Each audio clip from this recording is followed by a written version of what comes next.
Forecasters don't know how bad flooding will be this year. But we do know flooding will happen.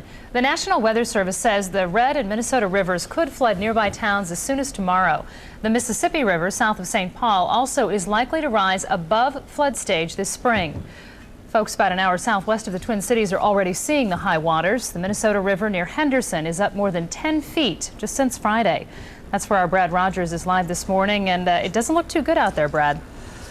No, Lindsay, although at this point there is no immediate flood threat out here. Sure, the river is rising behind me, but at this point there are no plans to evacuate the town of Henderson, and we just got that word from the mayor of Henderson. Now, for the last 2 hours, the operator of that backhoe behind me, they've been working to try and clear away this huge debris pile behind me that is built up next to this low water dam to hopefully alleviate any flood threat in this area. But at this point, as you can see, no luck just yet, although there's still plenty of daylight left. Overnight, the water level rose another 2 to 2.5 feet on the Minnesota River near Henderson, bringing more timber and ice downstream. Well, it's got everybody on the edge, you know. Everybody's worried about it. I mean, a lot of people doesn't have flood insurance, so because of this dike, so everybody's hoping for the best. At daybreak, a clear picture of the problem. Debris that has gotten caught at this low water bridge leading into Henderson, bringing a flood threat to this town. This morning, MnDOT arrived to help.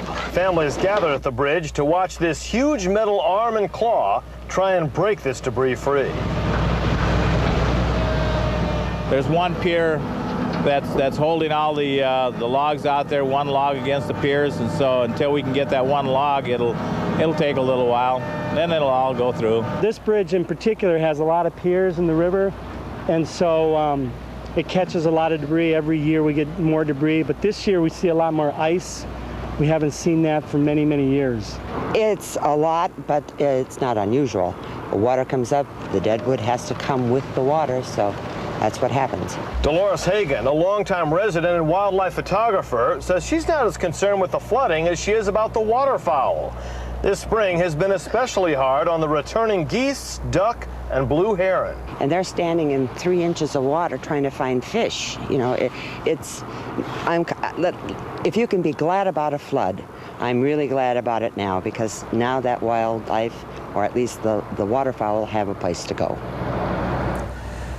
Now, again, as far as the threat of flooding, there is no immediate threat right now, and the workers behind me are hoping to keep it that way. Right now, they have had some success. Actually, this debris pile is about half of what it was before this backhoe started working here behind me. So, Lindsay, hopefully they'll be able to clear this out within the next few hours and have the water all pushed through here quite smoothly. And Brad, if there was a flood danger, who would be in the immediate area? It doesn't look like there's any homes in that area by you.